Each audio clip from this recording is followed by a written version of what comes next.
Boa tarde a todos, é um prazer estar com vocês. Bem-vindos a mais um painel do Febrabantec. Hoje a gente vai falar sobre cidadania financeira como direito fundamental.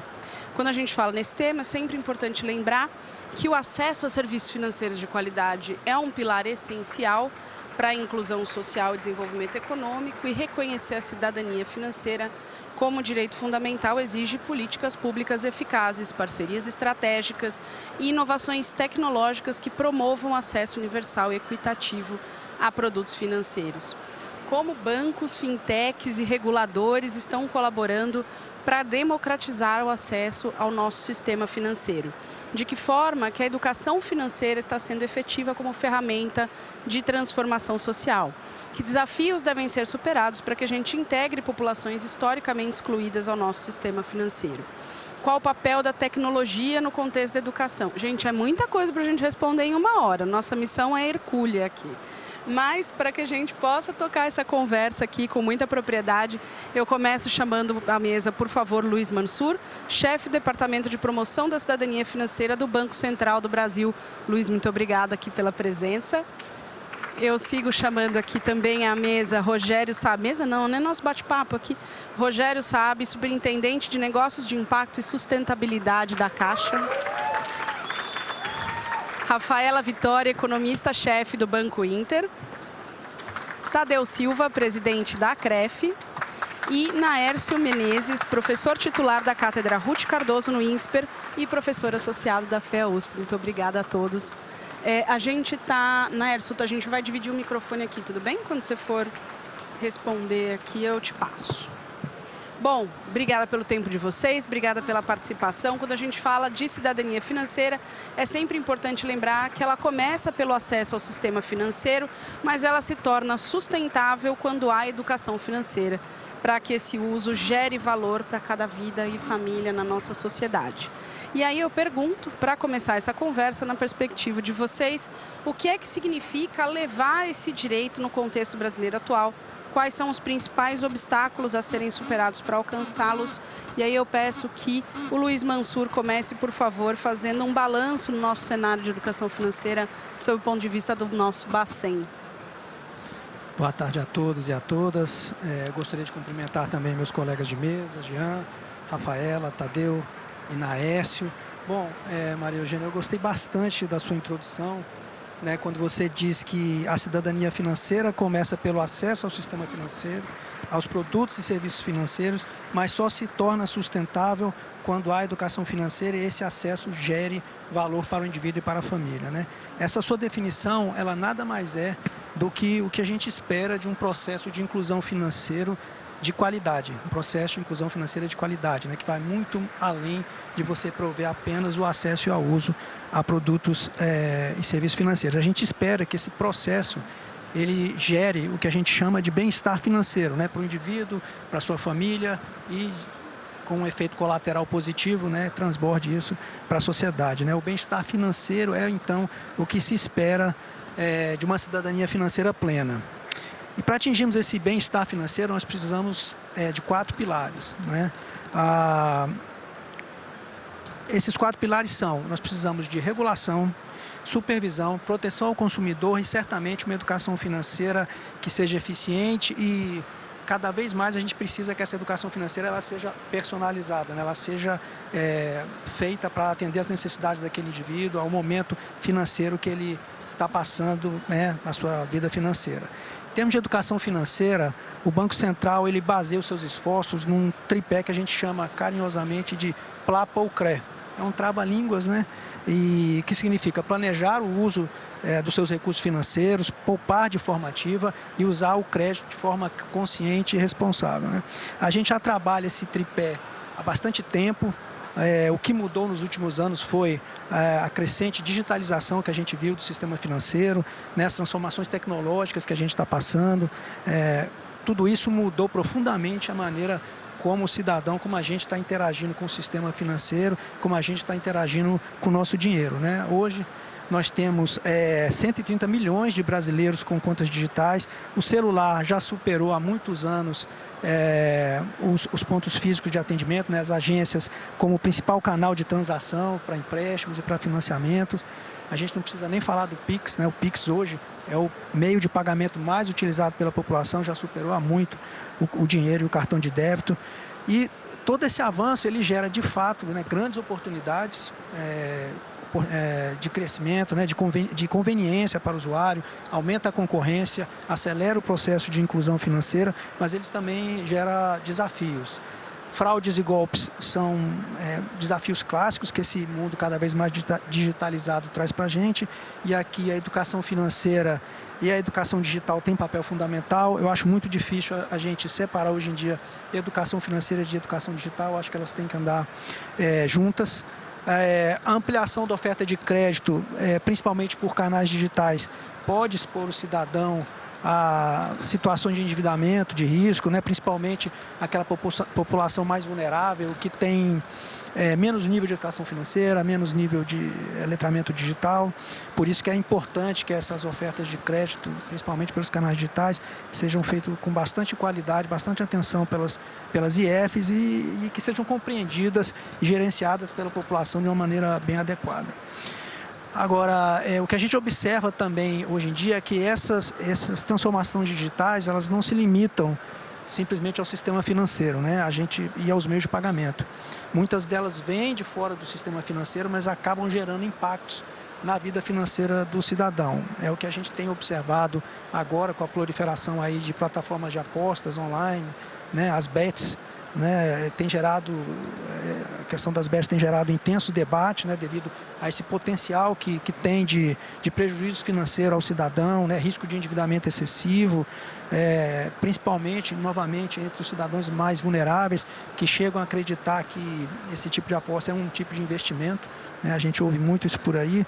Então esse cenário ele exige esforços cada vez mais significativos em termos de segurança digital, ações de educação financeira mais estruturantes, inovadoras, né? De novo, educação digital, além, como eu disse no início, a gente precisa sempre ter, andando com a educação financeira, uma regulação robusta, uma supervisão eficiente e também uma proteção ao consumidor que esteja ali disponível para que ele exerça os seus direitos e os seus deveres, como a gente diz, dentro da cidadania financeira. O Banco Central tem algumas ações específicas dentro do seu programa de cidadania financeira. A gente monitora o endividamento de risco da população, a gente estuda e acompanha esse fenômeno, a gente tem indicadores com os quais a gente consegue monitorar o endividamento da população. A gente tem o programa Aprender Valor, que é o programa de educação financeira nas escolas públicas de todo o país. Eu acredito que a gente ainda vai falar aqui nesse summit sobre isso. E temos agora, desde o ano passado, a resolução conjunta número 8, que obriga as instituições financeiras a oferecerem ações de educação financeira na jornada do cliente, né, no seu relacionamento com aquele cliente, né, algo novo, também inovador, que já está presente desde o ano passado. Então eu acredito que esse summit é um lugar apropriado, né, para a gente discutir isso. A gente vai ter oportunidade de avaliar esse cenário e discutir aqui a melhor forma de trabalhar a saúde financeira dentro desse novo contexto aí de digitalização e transformações digitais. Muito obrigada, Mansur. Sempre bom ouvir o que o Banco Central está fazendo nessa agenda. Parabéns aí pelas iniciativas. Naires, vou passar o microfone para você. Gostaria que você fizesse suas colocações. Legal, muito obrigado. É um prazer participar do evento, agradeço o convite. E é uma sessão muito especial, né? Essa, para a gente falar da cidadania financeira e da educação financeira. E eu gosto de começar falando da construção do cidadão, em primeiro lugar. Eu acho que para ter mais cidadania financeira, a gente precisa ter cidadãos aqui no Brasil. E para termos cidadãos com todos os direitos, a gente precisa investir desde o desenvolvimento infantil até a escolaridade básica, ensino superior, para prepará-los para o mundo, até mesmo para adquirir essa educação financeira, né?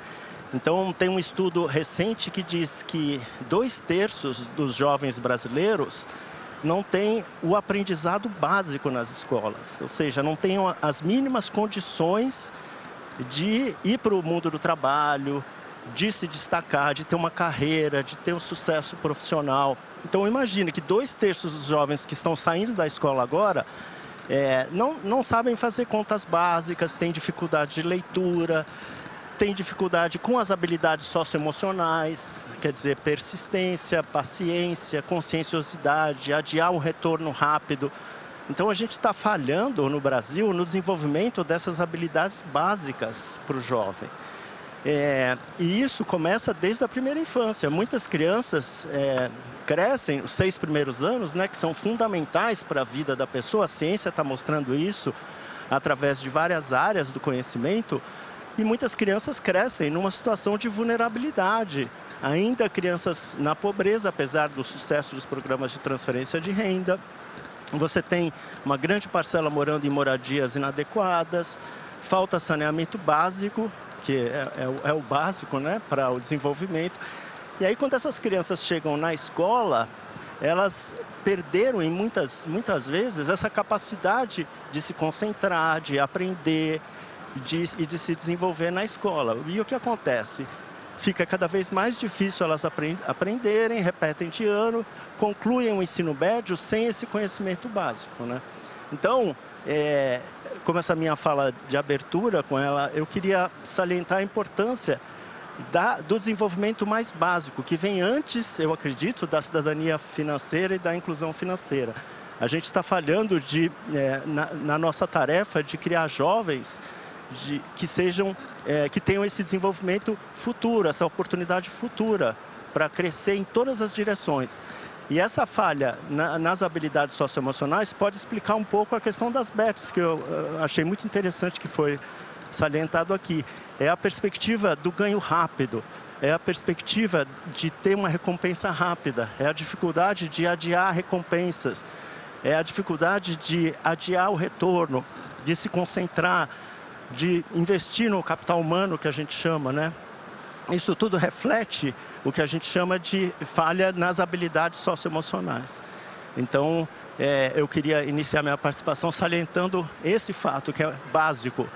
Até antes da educação financeira e da inclusão financeira, a gente está falhando no desenvolvimento e na educação formal dos nossos jovens para o mundo. Obrigada, Naércio. É sempre importante a gente fazer essa ponte, né, de cidadania financeira com a cidadania, com o desenvolvimento social, né?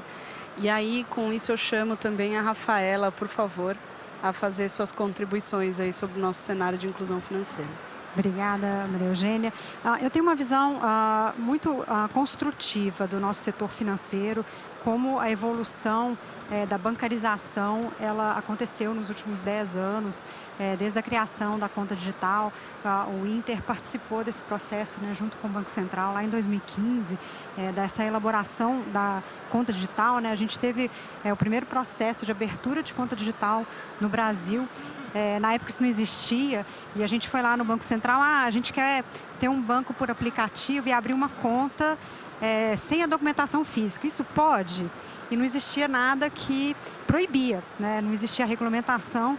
E aí, junto com o Banco Central, a gente começou os testes, né? Obviamente que a flexibilização do sistema com as IPs também contribuiu bastante para que a gente evoluísse. E o que a gente acompanhou desde então foi uma evolução muito rápida do processo de bancarização. Eu acho que é um passo super importante, né, para a cidadania financeira. Hoje, praticamente todos os CPFs no Brasil, não vou falar todos, né, mas a gente chega bem próximo, né, da totalidade dos CPFs no Brasil hoje terem uma conta digital. E a grande maioria das pessoas tem 4, 5 contas no Brasil.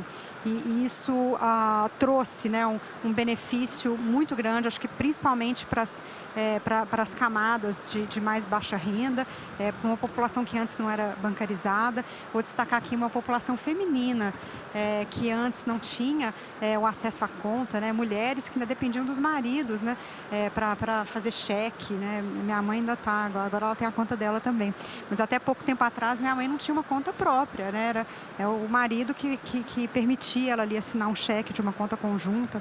Então, essa evolução foi muito importante. E essa evolução atingiu também um público infantil e jovens, né? No Inter, a gente lançou a conta Kids já há alguns anos, né? Um sucesso enorme. A gente vê hoje crianças do ensino fundamental e do ensino médio com suas primeiras contas, né? E aprendendo a fazer pagamentos e logo na sequência aprendendo a fazer investimento, a fazer aquela gestão da mesada, não precisar, né, ter o papel físico. E eu acho que isso é um avanço muito grande. Então, acho que essa é uma visão mais construtiva. Mas eu concordo que a gente tem muito para evoluir, né? A educação financeira, você deu o acesso, né, as pessoas terem contas digitais, terem produtos de crédito de modo digital, assim como investimentos, mas a gente ainda tem um trabalho muito importante pela frente, que é ensinar as pessoas nos dois espectros, né, tanto ao uso do crédito consciente. Hoje é fácil, né, você ter crédito de maneira digital, mas é muito mais complexo você administrar, né, principalmente as pessoas de baixa renda. Então, é importante você dar acesso, mas é importante também a gente dar educação para que o uso do crédito seja consciente. E no outro espectro, a gente tem a parte de poupança e de investimento, né? Então, a gente, no Brasil, tem um problema macro, né, de baixa taxa de poupança, e a gente vê no dia a dia das pessoas a dificuldade que existe, né? Então, é um problema macro não só de renda, mas um problema de acesso, né? Então, a gente tem, por exemplo, né, a caderneta de poupança ainda sendo um instrumento muito utilizado. Quando você faz pesquisas, né, entre os clientes e investidores, a poupança ainda aparece como o produto mais popular, sendo que a poupança é um dos piores produtos, né, de investimento que a gente tem hoje no nosso mercado. Nada contra, né? A gente sabe que a poupança é importante aqui no financiamento do setor imobiliário, mas do ponto de vista do planejamento financeiro das famílias ainda não é o melhor produto. A gente vai passar por um processo de evolução. O Galípolo estava até falando aqui esses dias, né? O setor imobiliário precisa buscar uma nova fonte, e acho que do ponto de vista das famílias é importante a gente mostrar novos caminhos para investir. Então, eu acho que a gente tem um trabalho de educação financeira, tanto na parte do crédito, quanto na parte de investimento, para melhorar o planejamento financeiro das famílias no Brasil. A gente avançou muito, mas a gente tem mais para andar pela frente. Muito obrigada. Tadeu, eu queria que você trouxesse para a gente, por favor, a visão da CREF sobre esse tema. Boa tarde a todos, e muito bom estar aqui nesse painel e falar de um tema tão importante para o mercado. Falando aí de cidadania financeira, e quando a gente fala de cidadania financeira, eu queria colocar um ponto que é um ponto assim de sonho mesmo, né? O mercado que a gente pode ter. E a nossa realidade hoje, ela é bem diferente do que a gente pode ter no Brasil. E aí a gente está falando de dignidade, a gente está falando de inclusão, a gente está falando aí de evolução social. E a gente sabe que a realidade hoje do cidadão brasileiro, ela é muito diferente de tudo isso que a gente fala. Mas eu acho que o tema da cidadania financeira, e aí falando um pouco pela ótica do crédito, a CREF é a Associação Nacional das Instituições de Crédito, Financiamento e Investimento. Então a CREF, ela é carinhosamente conhecida no mercado como a Casa do Crédito. E se a gente hoje somar a carteira de crédito das associadas à CREF, a gente tem aí 54% do mercado de crédito. Então, olha a expressividade que a CREF tem e olha a responsabilidade que a CREF tem com relação a essa questão da cidadania. É uma carteira aí montada já há muitos anos por bancos tradicionais e também bancos pequenos, médios, financeiras médias e pequenas, em várias regiões do Brasil. A gente tem, através das nossas associadas, a gente fala efetivamente com a base da pirâmide e a gente olha para tudo isso e vê ainda quantos obstáculos existem com relação à cidadania financeira. O Naércio comentou aqui da questão da formação do cidadão. Então, um dos grandes desafios da gente fazer a educação financeira é que a gente sabe que o povo brasileiro tem um déficit grande de educação. É sabido que português e matemática é uma coisa gritante. Imagine o desafio de levar educação financeira para esse povo. Então, o desafio fica muito grande. Além disso, a gente tem aí milhões de brasileiros que moram em regiões muito distantes. Por mais que a gente tenha tecnologia, eles ainda estão à mercê disso. A gente tem muita gente que está bancarizada, mas a gente costuma falar que eles estão subbancarizados, né? Porque eles foram digitalizados por uma questão social, de benefício e tudo mais, mas não tem uma atividade efetiva, como nós aqui no Grande Centro, de estar com uma conta digital. Então, acho que esses são alguns dos desafios que nós temos, além de políticas públicas, envolvendo aí a iniciativa privada, envolvendo aí o setor financeiro. Existe aí um trabalho muito grande a ser feito. A CREF tem um trabalho muito forte, já de muitos anos, é uma tradição nossa. A gente tem isso no nosso DNA, porque a gente trabalha com a baixa renda, de estar trabalhando em fóruns, em discussões, em decisões, participando junto aos órgãos reguladores. Trabalhamos aí participamos aí das consultas públicas do Banco Central, de reguladores, pensando nessa questão da educação financeira, mas os desafios ainda são muito grandes por conta dessas questões que eu falei. Eu tenho certeza que vai vir mais um pouco disso aí pela frente. Obrigada. Last but not least, Rogério, traz para a gente a visão da Caixa, por favor, Claro. sobre esse assunto. Obrigado a todos aqui, obrigado pela oportunidade.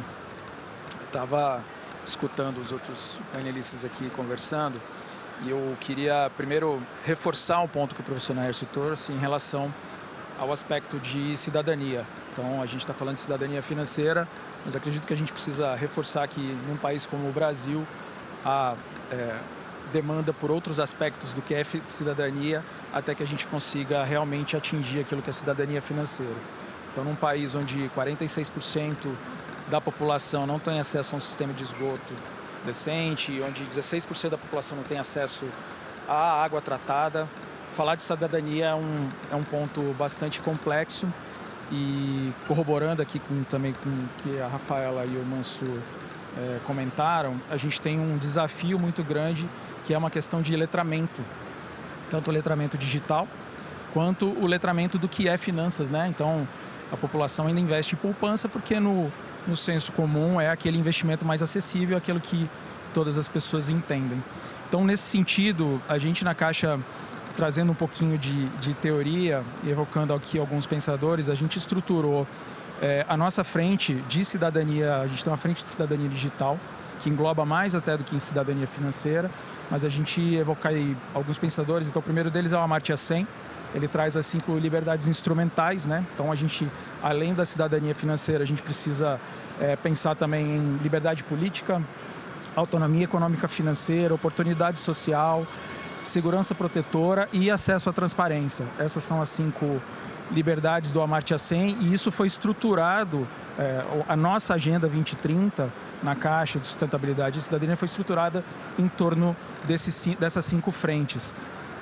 E obviamente a gente é banco e a maior concentração é dentro da frente de autonomia financeira, mas a gente não pode deixar as outras para que essa autonomia financeira, essa liberdade, ela possibilite o acesso do cidadão à maior potência dele. Então, trazendo outro pensador, que é o Spinoza, para que a gente consiga atender a essas 5 liberdades e atingir o maior potencial do cidadão, é preciso que a gente observe essas 5 potências.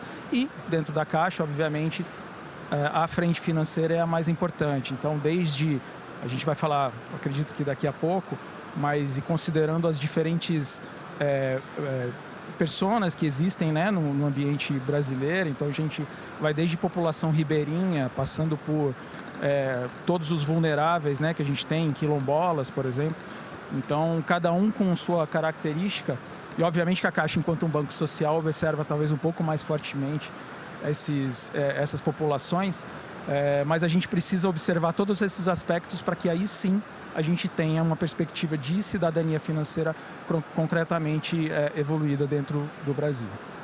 Obrigada, Rogério. Muito legal ter trazido, inclusive, os autores que baseiam o trabalho da Caixa. Muito bem feito aí o trabalho, parabéns. Eu queria seguir com uma pergunta para o Mansur e para o Naércio, para a gente falar um pouquinho sobre a correlação entre educação formal e educação financeira e impactos disso sobre o pleno exercício aí da nossa cidadania no Brasil, né? Então, eu queria começar com o Mansur. Você podia fazer um balanço sobre o programa Aprender Valor do Banco Central, que envolve professores, escolas, a rede de ensino, leva educação financeira aí para alunos de ensino fundamental. Esse é um projeto que planta, né, sementes aí para os jovens poderem se tornar vetores de educação financeira dentro das suas unidades familiares, das suas comunidades? Sim, né? O programa Aprender Valor, então, para quem não conhece, é o programa de educação financeira do Banco Central, que leva a educação financeira para as escolas públicas do ensino fundamental de todo o país, de maneira gratuita, né? A gente oferece esse programa por meio de uma plataforma online, com cursos de formação para os professores. Então, primeiro a gente forma os professores para que eles se sintam confortáveis com a educação financeira na sua vida pessoal, para depois poder levar esse tema para a sala de aula. A educação financeira ela é levada de maneira transversal, que é algo que a Base Nacional Comum Curricular preconiza, que é integrar a educação financeira dentro das disciplinas obrigatórias. Então, a gente oferece provas e aulas, projetos de aula de matemática, português, história e geografia com conteúdo de educação financeira. É um programa que está totalmente alinhado às orientações internacionais, à Organização para a Cooperação e Desenvolvimento Econômico, a OCDE. Desde 2005, ela já dizia que a educação financeira ela deve começar o mais cedo possível e, de preferência, que seja ofertado no ambiente escolar. Então, é um programa que está totalmente alinhado a essas orientações internacionais. A gente faz uso da tecnologia, né? Então ele é todo online, todo o material é distribuído online e a formação dos professores também. Isso é importante num país do tamanho do Brasil, né? Dimensões continentais, mais de 200 milhões de habitantes. Então isso aí faz com que a gente consiga chegar em locais às vezes que seria inacessível se a gente fosse optar por um trabalho mais presencial, enfim.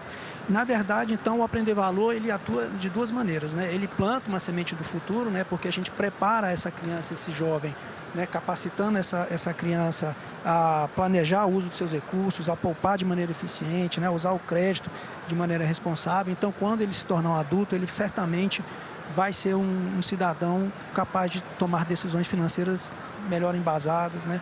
Provavelmente vai ser um cidadão com a vida financeira mais tranquila. Mas ele vai além disso, né? Como acho que você mencionou na sua pergunta, e o que a gente vê nos depoimentos, quando a gente percorre as escolas e que a gente faz as nossas entrevistas, é que esses alunos, de fato, eles se tornam vetores dessa educação, eles transmitem essa educação muito no ambiente familiar, então eles trazem a questão do orçamento, do planejamento para os pais, para dentro de casa, na sociedade em que ele vive, na vizinhança, e também no ambiente escolar, né? A gente forma os professores, forma os gestores escolares, isso então tem um efeito multiplicador, né, que transborda muito além da criança. Para o Banco Central, o Aprender Valor ele é muito mais do que um programa de educação, a gente vê isso como um programa social, né, porque é uma política pública que transforma. A gente sabe, quem trabalha com isso já há algum tempo, igual o Banco Central trabalha, a gente sabe que a educação financeira é capaz realmente de transformar a vida das pessoas. Isso é uma coisa legal de trabalhar com esse tema. E agora a gente está avançando, né? Hoje o programa ele é focado no ensino fundamental e escolas públicas. Abrimos agora recentemente para as escolas particulares. Estamos avançando para o ensino médio, né? Em parceria com a CVM, com o SEBRAE, com a Ambima. Então, estamos dando esse passo que a gente queria há muito tempo. Nossa ideia é fortalecer esse programa também com conteúdo dos outros membros do Fórum Brasileiro de Educação Financeira, né? O Brasil tem uma estratégia nacional de educação financeira e tem um fórum que é a governança dessa estratégia. O Banco Central é parte desse fórum juntamente com outros órgãos. Então a ideia é que esse programa se torne um programa de educação financeira do governo federal. A gente pretende incluir nele educação fiscal, previdenciária, de investimentos, né, tornando aí o conteúdo bem amplo. E também vamos passar a desenvolver a partir desse ano, entrando para o ano que vem, conteúdos mais específicos para públicos mais vulneráveis. O Rogério aqui mencionava a peculiaridade de determinado público, né, comunidades indígenas, quilombolas. Então a gente precisa de fato adequar também os nossos projetos para esse público mais específico, e a gente vai fazer isso a partir também desse ano, entrando em 2026. Obrigada, Mansur. Bom, o Naércio fez todas as colocações iniciais dele, já respondendo uma primeira parte da minha pergunta, que é se tem relação entre educação formal e educação financeira. Mas o que eu queria que você trouxesse, além do aprofundamento desse olhar, é uma visão de como que as políticas públicas podem ser aprimoradas para que a inclusão financeira seja mais eficaz, mais disseminada no nosso país, mais robusta. Legal, obrigado. Uma ótima pergunta. Bom, obviamente, a gente sabe que há uma correlação muito grande entre a educação nas escolas e a educação financeira. Por quê?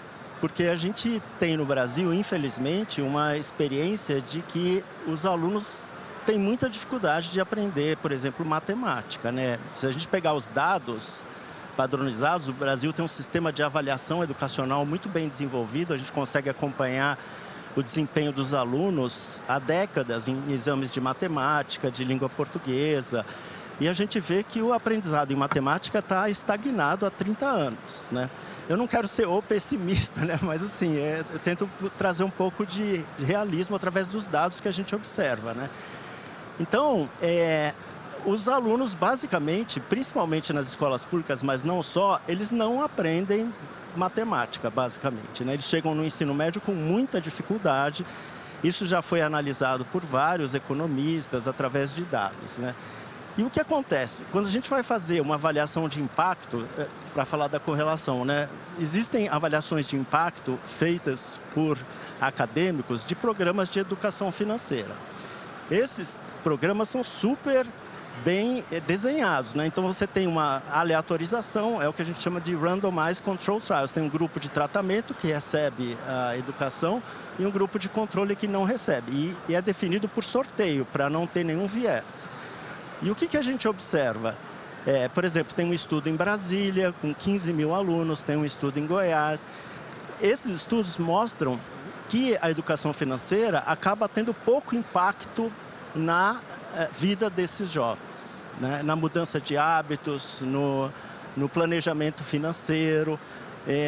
Então, assim, uma dificuldade muito grande. São dois programas diferentes, às vezes tem um pequeno impacto no conhecimento financeiro, mas muito difícil mudar a prática, né? E isso é ruim, porque a gente está colocando recursos em programas que não estão chegando na ponta, não estão realmente transformando, né? Não estou dizendo que são todos os programas, esses que foram avaliados, específicos. Cada programa tem um formato diferente, alguns são mais eficazes que outros, tá? Aí a gente fica pensando, mas por que você não consegue mudar a vida desses jovens? Aí você tem que olhar para dentro do sistema escolar, por exemplo, né? Vamos pensar nos professores, porque quem é que vai ensinar para os alunos a educação financeira? São os professores. Agora, os professores têm muita dificuldade de ensinar leitura e matemática para os jovens. Por quê? Vamos lá. Muitas vezes os professores, eles mesmos não tiveram acesso a uma educação de qualidade no passado, né? Muitos deles são a primeira geração que fez ensino superior, por exemplo, e teve muita dificuldade lá atrás, né? Quando ele chega na faculdade, os cursos de pedagogia são muito teóricos. Muita discussão, às vezes, até ideológica, discussões sobre grandes pensadores e muita pouca prática, muita pouca sala de aula, muito pouco experiência do que fazer em situações difíceis na sala de aula, tá? Isso faz com que eles, quando chegam na sala de aula propriamente dita, tenham dificuldade de lidar com as situações. Especialmente com alunos que, como eu falei antes, muitas vezes não tiveram oportunidades de um desenvolvimento infantil adequado, de habilidades socioemocionais, para poder ter concentração, esperar, ouvir o professor, coisas mais básicas que a gente vê nas escolas públicas, né? Quando a gente chega o diretor, muitos deles são ex-professores, que não fizeram cursos de gestão, não sabem como gerir uma escola. É muito difícil gerir uma escola. Você tem problemas com os pais, você tem problema de briga de aluno, você tem problema com os professores, você tem telhado vazando de água, você tem que preencher 1000 relatórios e muitos diretores não têm essa capacidade gerencial. Quando a gente vai para o nível de prefeitos e governadores, muitos deles não se preocupam, não estão com foco no aprendizado do aluno. Por quê? Porque a educação de qualidade não traz votos no curto prazo. Tá? Então, ele prefere, às vezes, investir em outros aspectos mais visíveis para o eleitor. Tá? Os prefeitos não são cobrados por aprendizado. É muito difícil os pais observarem se os alunos estão ou não aprendendo, seus filhos, porque eles próprios não tiveram uma educação de qualidade. Então, a gente vê em vários aspectos do sistema educacional brasileiro falhas graves, seja falhas de desenvolvimento infantil dos alunos, seja de conhecimento do professor, que por sinal agora está se dando à distância a formação dos professores. 70% dos professores hoje em dia são formados à distância, não tem nenhum contato com sala de aula nem durante a sua formação no ensino superior. O diretor também tem muitas dificuldades e o líder político, às vezes, não está interessado em melhorar a qualidade da educação. Então, esse é um quadro geral da educação no Brasil. Dado tudo isso, eu acho que é difícil esperar que a educação particular financeira tenha esse impacto todo para mudar o comportamento dos jovens. Tá? Então, é uma consequência. Mesmo que os programas sejam super bem desenhados, bem estruturados, tudo, o sistema educacional está falhando em promover essas mudanças. Desculpa se eu me alonguei demais. Obrigada pela exposição muito clara. Eu tive também a experiência de ser conselheira de uma ONG de educação financeira para jovens do ensino médio. A gente viu o quanto que isso também tem a ver com a relação das famílias, com a relação das famílias com as comunidades. E aí eu queria puxar, porque inclusive nessa experiência falava-se muito de investimento. E a Rafaela no Inter tem a experiência de recentemente vocês terem lançado, né, um programa para novos investidores e trazendo muito esse viés de como a linguagem precisa ser simplificada para que a gente possa dar acesso à informação de investimentos, tanto para jovens quanto para adultos, enfim, para que a gente aumente essa taxa de poupança de investimentos no nosso país. Queria que você comentasse um pouquinho, Rafaela, sobre esses programas e as iniciativas do Inter em educação financeira. Sim, a gente vê todo esse desafio, né, do brasileiro hoje não vir para o mercado financeiro preparado, né, com uma educação financeira apropriada para que ele possa tomar de maneira inteligente e consciente suas decisões de investimento. Então esse é realmente um desafio que foi colocado, que a gente trata ele no dia a dia. Acho que programas de educação financeira são muito importantes e relevantes, a gente tem que continuar insistindo e levando para as escolas. Mas o que a gente tenta fazer e complementar na prática é levar para o cliente produtos e a gente mostrar esse caminho, né? Fazer esse passo a passo juntamente com o produto, né? Eu não consigo hoje colocar para o cliente, às vezes, um produto de investimento, porque ele não entende, né? Então, assim, eu acho que não é o caso aqui, né, do nosso público, né? Quando a gente fala nos primeiros produtos de investimento, né, por exemplo, um CDB, que parece super básico, né? Então no Inter a gente oferece um CDB com liquidez diária, uma remuneração equivalente a 100% do CDI, ou seja, um produto bastante adequado, com liquidez, com um rendimento atrativo e competitivo com o mercado, e o cliente tem dificuldade em investir nesse produto porque ele não entende. Então, por mais que você coloque, né, no título do produto com clareza as suas características, o cliente ele trava. O que é um CDB, como que funciona, né? Às vezes ele não entende nem o que é liquidez diária, né? E a gente está mostrando para ele que ele pode resgatar a qualquer momento aquele produto. Então, uma das iniciativas que a gente fez no Inter é criar ferramentas. Então, não o produto, mas uma ferramenta que ajuda o cliente a investir. Então, a ideia do produto, né, do CDB, é o cliente fazer poupança. Então, a gente criou uma ferramenta que a gente chama de Meu Porquinho, e é uma ferramenta que o cliente escolhe para fazer uma poupança. Então, na prática, ele está investindo, né, em um CDB 100% do CDI com liquidez diária, mas eu simplifiquei o processo para ele através de uma característica que é simples, né? Meu porquinho remete, né, à nossa infância. Eu quero poupar, eu quero economizar. E isso facilitou bastante, né? Então, o produto que foi lançado há mais ou menos 2 anos, hoje tem 4 milhões de clientes, a gente tem uma base de 20 milhões de clientes ativos no Inter, 4 milhões de clientes são investidores através do Meu Porquinho. Então, isso é sensacional. E agora a gente está lançando uma evolução dessa ferramenta que foi muito demandada e super bacana, que é o Meu Porquinho por objetivos. Então, o cliente vai ter um objetivo, né? Então, através do aplicativo, e acho que a digitalização permite isso, ele traça o seu objetivo, pode ser de vida, né, tanto, né, para aposentadoria, ou até um objetivo curto, eu quero fazer uma viagem, ou eu quero juntar tanto, e aí a gente mostra para ele o que ele precisa fazer para concluir esse objetivo. Então, ele vai ter os porquinhos por objetivo. Então, tem um porquinho com a cara da reforma, ele quer reformar a casa, ele quer investir para a educação, né, para pagar a faculdade.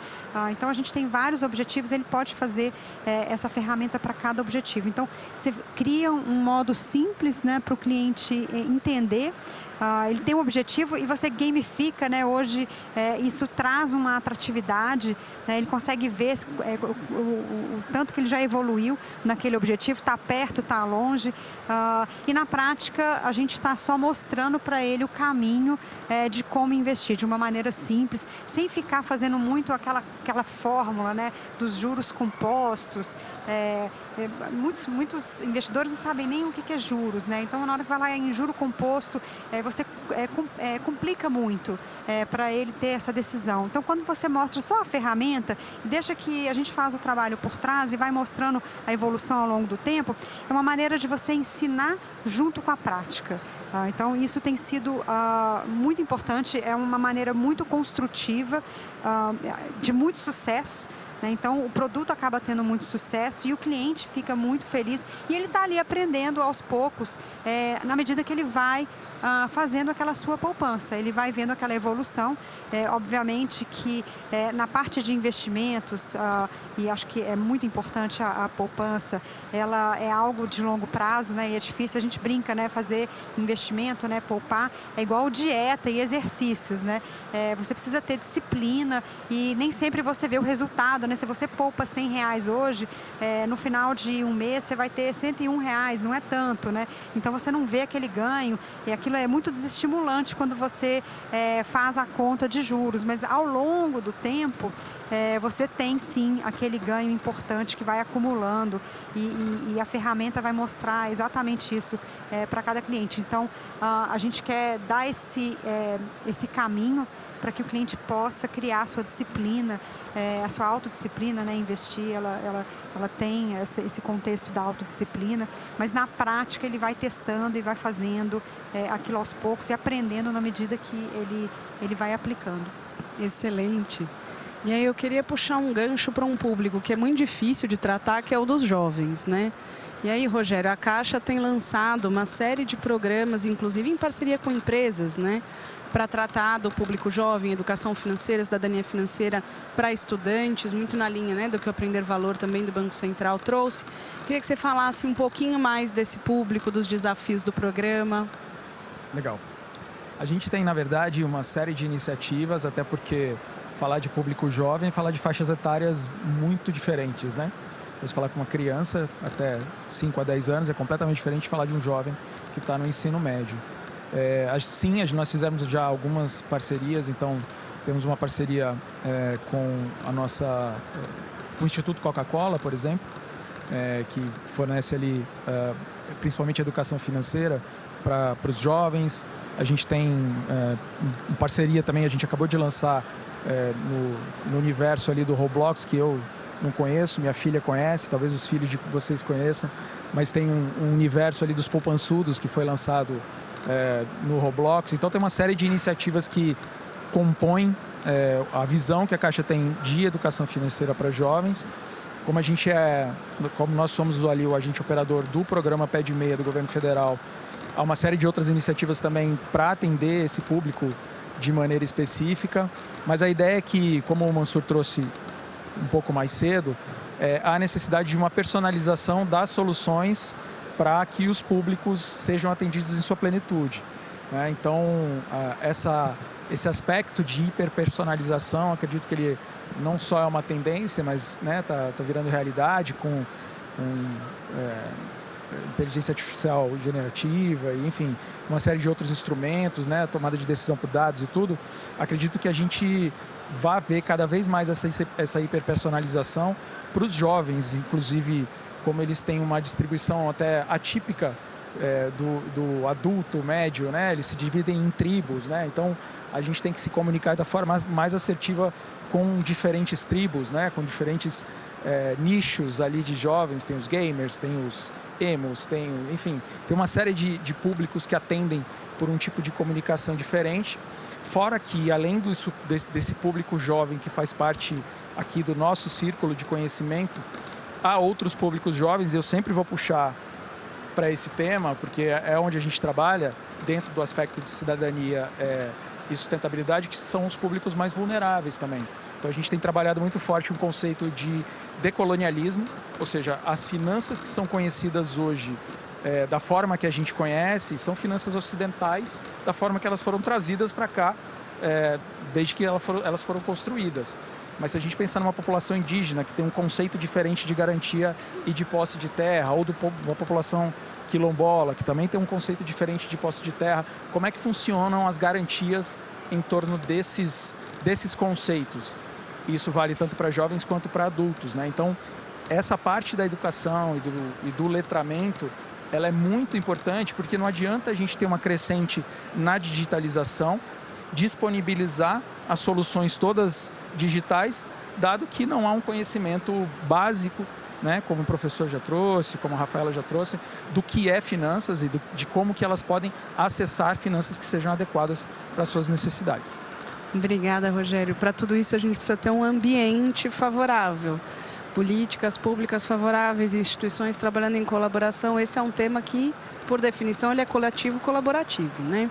E aí, Tadeu, eu queria puxar uma pergunta para você sobre a CREF e como é que vocês, como associação, têm trabalhado com as instituições, com os reguladores, para promover políticas públicas, para promover iniciativas que permitam o desenvolvimento desse ambiente mais favorável aí à educação e à cidadania financeira.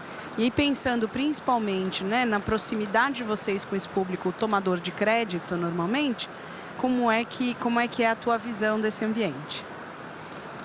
Bom, a CREF, a gente tem uma atuação muito forte na ponta. Como eu falei, a gente trabalha com a base da pirâmide.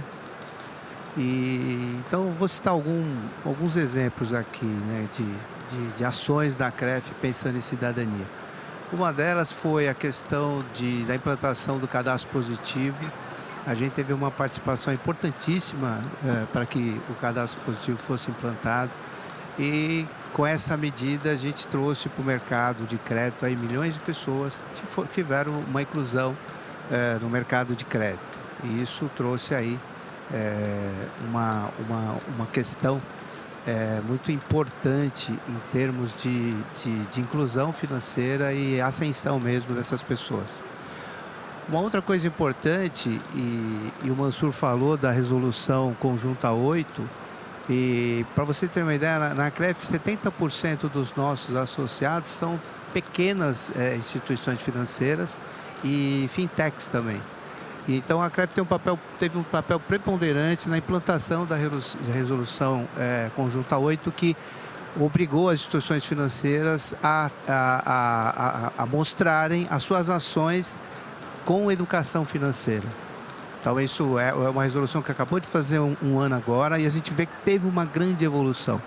E a gente tem no nosso DNA essa questão de trabalhar o crédito consciente, porque a gente tem que pensar no mercado no longo prazo. Então todas as nossas ações são que as nossas associadas tenham essa sensibilidade para oferecer a melhor opção de crédito para o cliente, porque a gente tem que pensar lá na frente. A gente sabe o número de pessoas negativadas que a gente tem no mercado financeiro e imagine o potencial que tem esse mercado se a gente conseguir trabalhar de uma forma consciente. E aí, falando de consciência, eu acho que falta muito hoje, não só no mercado financeiro, mas no mundo empresarial mesmo, essa questão da consciência. Porque a consciência, ela muda o mundo. E se a gente trabalhar com crédito consciente, a gente consegue fazer muitas mudanças. Eu vou dar um exemplo aqui que muitas vezes não conversa, que é no nosso mercado. Você tem várias instituições que colocam programas de educação financeira, ao mesmo tempo oferecem produtos que não são os melhores para o cliente. Ou quando o cliente senta na tua frente, você muitas vezes sabe que o crédito pode ser um pesadelo na vida dele. Então você tem que ter essa consciência de oferecer o melhor para o cliente. Ou seja, a meta de produção muitas vezes não bate com essa consciência financeira, não bate com os objetivos de cidadania financeira. Então, um dos trabalhos da associação é fazer essa sensibilização no dia a dia. Perfeito, obrigada. A gente ainda tem uns minutinhos, eu vou ter que reduzir nosso tempo da última fala para poder caber todo mundo no tempo do painel. Mas em 2 minutinhos finais aqui para cada um, a gente está na Febrabantec, eu preciso falar de tecnologia, de mobilidade digital, de uso de novas tecnologias. Eu queria que vocês comentassem nessa fala final aqui de vocês um pouco sobre se a gente está ou não aproveitando, né, todas as oportunidades que a gente tem de inserir essa agenda de educação financeira nas jornadas digitais dos nossos clientes. Quais são as barreiras que a gente ainda deveria se esforçar mais para superar nesse tema? Vou de lá para cá agora, vou ignorar um pouquinho a ordem que o povo aqui me passou, mas queria começar com o Mansur sobre esse tema e suas considerações finais, Mansur, por favor. Tá bom, eu vou ser bem breve, né, para a gente poder... 2 minutinhos cada 2 um. minutinhos. Eu acho que esse mundo digital, ele oferece, como eu já falei no início, grandes oportunidades, principalmente para você ofertar educação financeira. Então, 2 pontos que eu queria enfatizar aqui. Primeiro, é a importância, a relevância do sistema financeiro, das instituições financeiras em prover essa educação financeira para o cliente, né? O Banco Central bate nessa tecla e começamos em 2019 com o comunicado 34201, que era apenas um comunicado com princípios e diretrizes. A gente passou a trabalhar com o sistema financeiro, né, engajando o sistema a promover ações de educação financeira. Agora, o ano passado, surgiu a Resolução 8, quer dizer, na trilha disso que eu estou falando, de que as instituições financeiras têm responsabilidade em educar financeiramente os seus clientes. E a resolução, ela traz algo que já foi mencionado aqui de maneira assim, genérica, que ela preconiza que essa educação financeira ela tem que estar inserida na jornada do cliente dentro da sua relação com o banco, né? Quer dizer, não é você ter no seu site lá um curso, né, uma cartilha, nada. É você estar presente ou você ofertar a educação financeira no momento que o cliente está adquirindo um produto e serviço financeiro. Aí eu pego aqui o caso da Rafaela, né, que é a questão do CDB. Então, isso é um exemplo muito clássico, né, de inserir educação financeira. É o momento ideal quando o Inter está oferecendo um CDB, para ele aproveitar e explicar para o cidadão o que é liquidez diária, né, o que é um investimento com taxa pré-fixada, pós-fixada. Eu acho interessante a questão dos porquinhos com labels, né, com legendas e tal, porque dá tangibilidade para aquela poupança, é uma forma lúdica, né, de atrair o cidadão para a poupança, mas assim, a gente como Banco Central gostaria de ver também atrelado a isso informação, né, de explicar que o que está por trás ali é um instrumento de renda pré-fixado é isso, é aquilo, a taxa de juros são pré-fixadas, então é isso. Eu acho que a mensagem que eu gostaria de dizer é que o sistema financeiro tem responsabilidade, tem capacidade, tem capilaridade, tem contato com o cliente para oferecer essas ações de educação financeira eficientes e que o importante é que isso esteja dentro da jornada do cliente, né? Que ele vai entrando na vida do cliente de maneira que quase despercebida e assim removendo barreiras e aproveitando essas oportunidades que o mundo digital está dando de passar essa informação. Muito obrigada. Rogério, por favor, suas considerações. 2 minutinhos. Se a gente aproveita todas as oportunidades, não.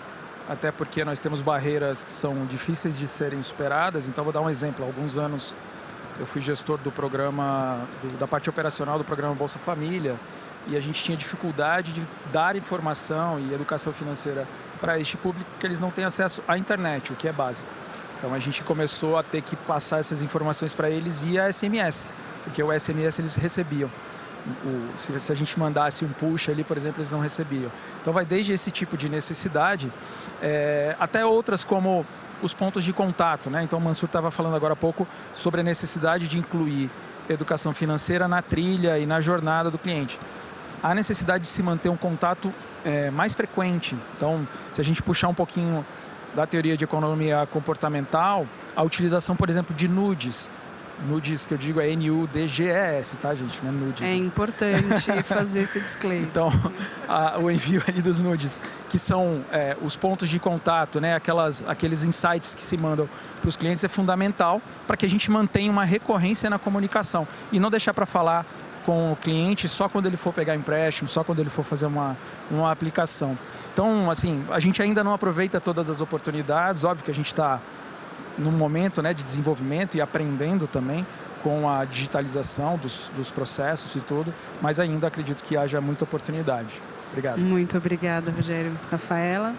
Sem dúvida, a digitalização ela abre as portas para muita educação financeira. Acho que um bom exemplo, né, você pensar que há 10 anos atrás, uma pessoa queria se informar sobre investimento, ela falava, vou ligar para o meu gerente, ou vou até a agência. Quantas pessoas no Brasil podiam ter esse acesso de conversar com alguém, de ter um atendimento pessoal, para orientação de investimento, né? Com a digitalização, você consegue acessar milhões de pessoas ao mesmo tempo. Então, você dá acesso a milhões de brasileiros que antes não tinham condição de conversar com um gerente específico. Hoje, através da hiperpersonalização, através da inteligência artificial, você consegue passar muita informação bastante personalizada para cada objetivo do cliente, para que ele possa melhorar a sua organização financeira. Então, eu concordo que a gente está longe ainda, né, do potencial que a digitalização pode trazer, mas a gente vê claramente muitas oportunidades de continuar evoluindo e melhorando e contribuindo para uma melhora da vida financeira do brasileiro. Obrigada, Rafaela. Tadeu? Bom, vou ser breve também. Eu também acho que não estamos explorando como poderíamos. Eu acho que teve bastante evolução, mas que ainda está muito focado na comodidade, na facilidade e no marketing para vender o produto. Então, acho que tem muito ainda a se fazer com relação à educação financeira, que hoje está em segundo plano. Muito obrigada. Naércio, eu vou te passar o microfone aqui. Não, eu passo o meu para você. Legal, obrigado. Bom, ainda tenho 2h32, né? Não, eu vejo muita potencialidade, principalmente na inteligência artificial e para a educação em geral e para a educação financeira em particular. Hoje em dia na educação você tem plataformas muito legais e bem desenhadas. Você tem a plataforma Khan Academy, você tem várias outras que vão focar especificamente no conhecimento de cada aluno. Então, por exemplo, eu vou dar um exemplo aqui. O aluno sabe o que é juros? Não, aí ele faz um exercício de juros. Aí juros compostos? Não, cada aluno tem o seu conhecimento, né? Vai até certo ponto. Então, eu acho que isso pode ser tailor-made. Então, se você vai dar o conhecimento para cada aluno vai usar essa plataforma, né, de inteligência artificial e vai ser conduzido estágio a estágio, né? E não precisa ser um aluno só da escola, pode ser uma pessoa, um jovem, um adulto com falta de conhecimento. Então, eu acho que a inteligência artificial, não só na educação financeira, mas na educação em geral, pode superar várias das barreiras que eu falei aqui. No medida em que no contraturno da escola, ele pode fazer uso dessas plataformas e ganhar, às vezes, um conhecimento que ele não teve possibilidade de adquirir presencialmente na escola. Então, eu acho que a gente não está ainda usando todo o potencial, mas o futuro, a inteligência artificial vai estar presente na vida de todos nós. Agradeço o convite novamente para estar aqui. Muito obrigada pela participação de todos. Acho que alguns takeaways importantes dessa conversa é que a gente tem sim uma jornada pela frente, mas que ela está avançando rápido, que a gente tem sim um interesse das instituições financeiras em contribuir para que essa jornada de cidadania financeira se aprimore e se torne cada vez mais robusta, e que a tecnologia deve e vai acelerar esse processo com o tempo, assim como tem acelerado a nossa vida de forma geral, né? Então, eu queria, em nome da Febraban, agradecer a participação de todos, agradecer ao público que está aqui nos acompanhando, tanto presencial quanto virtualmente. A gente segue com um painel poderosíssimo agora, então eu vou passar aqui para as moderadoras, para as mediadoras aqui do evento. Muito obrigada a todos, uma ótima tarde.